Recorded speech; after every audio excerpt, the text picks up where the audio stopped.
Varicose veins కి సరైన చికిత్స కోసం సంప్రదించండి ఎవిస్ హాస్పిటల్.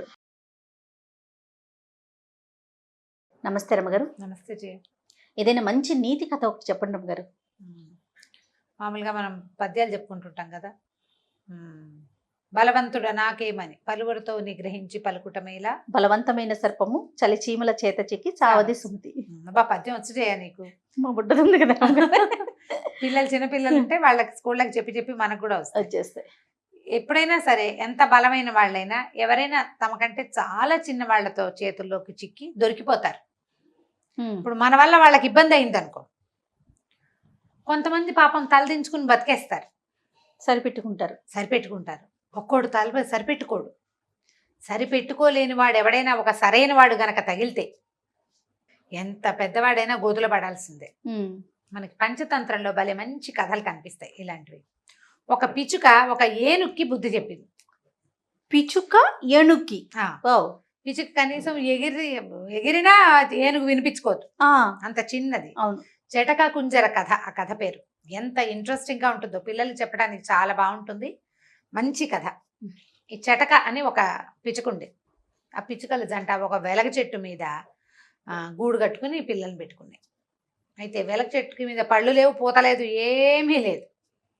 ఓ ఏనుగు ఆ దారే పోతూ ఆ వెలగ చెట్టుకి వీపు రాసుకుంటూ ఉండేది. మామూలుగా ఏనుగులు వీపు రాసుకుంటాయి, ఒంటి దురద పుడుతుంది కదా, చెట్టుకు వేసి చర్మాన్ని ఇలా ఇలా ఇలా ఇలా రుద్దుకుంటాయి. ఏనుగులు చేస్తాయిట, ఒంటెలు చేస్తాయిట. ఒంటెలు కూడా ఒంటి మీద చిన్న చిన్న ముళ్ళు పురుగులు అవి పట్టుకుని ఉంటాయి, మందపాటి చర్మాలు కదా, అవి రుద్దుకోవటానికి గట్టి రాళ్ళు కూడా ఏర్పరుస్తారు. రాజస్థాన్లో పెద్ద పెద్ద రాయిలాంటివి, పెద్ద చెప్టాలాంటిది పెడతారు. ఆ చెప్టాకి ఒళ్ళు రుద్దుకుంటాయి. ఆ చెప్టా కనపడంగానే పరిగెడతాయిట దాని దగ్గరికి. ఏనుగులు పెద్ద పెద్ద చెట్లకి రాసుకుంటాయి. అయితే ఈ వెలగ చెట్టుకి రాసుకుంటుంది.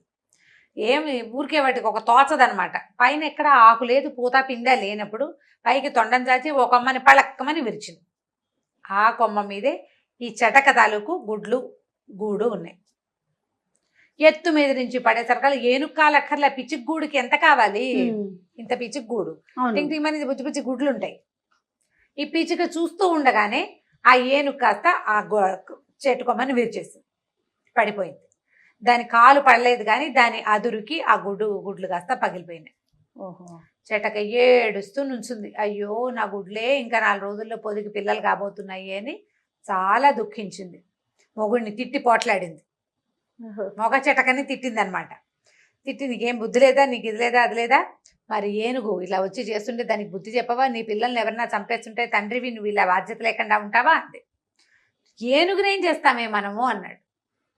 అయినా సరే దుఃఖం తీరలా, ఏడుచుకుంటూనే ఉంది. అయితే ఒక ఈగ వచ్చిందట, వీణారవ దాని పేరు. అంటుంది ఈగ, తెలిసిందే కదా మనకి, జోరీగలు అంటారు. గుయ్యో అని శబ్దం వస్తుంది. అది వచ్చి ఏమి చెటక ఏడుస్తున్నావు, ఏమైందే, ఎందుకే అని అడిగింది. అడిగేసరికల్లా చెటకంది బండ ఏనుగు, దొంగ ఏనుగు, దాని దుంపదేగా, అది వచ్చి నా గూడుని పడగొట్టింది. ఒట్టి పుణ్యానికి అక్క, పైన ఏమీ లేవు, నీకు ఏదో చెట్టు కాయ ఉంది, పిందుంది, లాగి ఏనుగు తినాలనుకుంటుంది.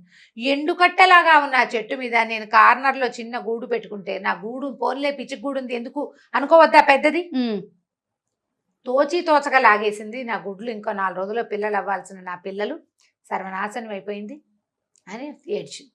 ఎక్కడికి వెళ్ళినా ఈ ఏనుగుల బెడత తట్టుకోలేకపోతున్నాం, ఈ ఏనుగుకి మరీ గీరా అన్నది. అనేసరికల్ ఈ వీణారావు ఏం చేసింది, తన ఫ్రెండ్ ఇంకొక వడ్రంగి పిట్ట దగ్గరికి తీసుకెళ్ళింది. దాని పేరు గుర్తులేదు, దానికి కూడా ఇలాంటిది ఏదో ఒక పేరు ఉండాలి. ఆ వడ్రంగి పిట్ట దగ్గరికి తీసుకెళ్తే ఇది మాట్లాడుకున్నారు. చెప్పుకుంది, దుఃఖం ఏముంది చెప్పుకున్న కొందికి. అవునవును. చెప్పుకునేసరికల్లా ఈ వడ్రంగి పిట్ట అంది, మరి నాకు ఒక ఫ్రెండ్ ఉన్నాడు మేఘనాథుడు, అతని పేరు కప్ప, వాడి పేరు గుర్తుంది, కప్ప పేరు గుర్తుంది, వడ్రంగి పిట్ట పేరే నేను మర్చిపోయా. పర్వాలేదండి. ఈ మేఘనాథుడి దగ్గరికి వెళ్దాం, మేఘనాథుడు మంచి ఐడియా ఇస్తాడు, ఈ ఏనుక్కి బుద్ధి చెప్పాలి. ఓకే. మేఘనాథుడి దగ్గరికి పోయారు. వెళ్తే కబుర్లు చెప్పుకున్నారు కాసేపు.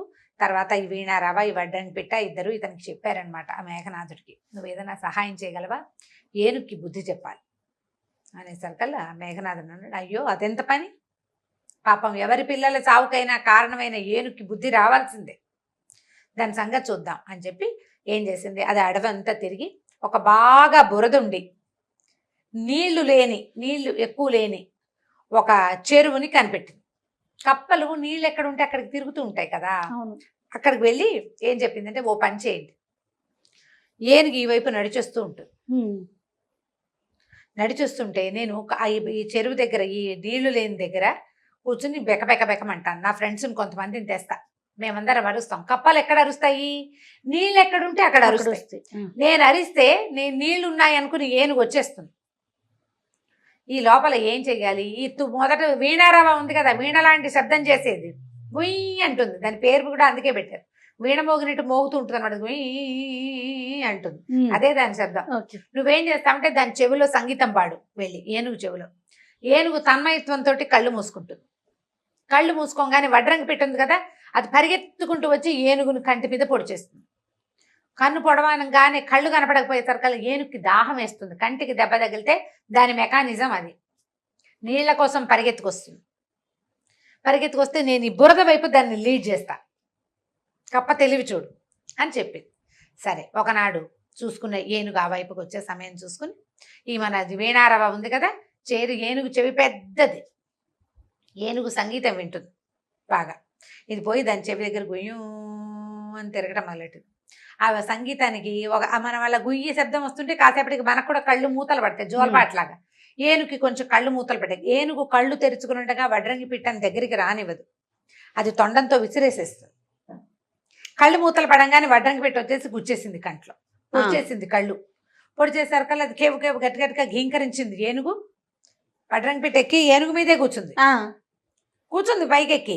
ఇది అరిచి కేకలు పెట్టింది. అరిచినా సరే ఈ లోపల దాహం వేసేసింది దానికి. కళ్ళు పొడి చేసి కళ్ళు కనపడకపోతే దాహం.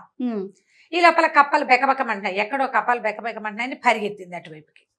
పరిగెత్తేసరికల్లా ఒక పెద్ద మురి గుంట అది.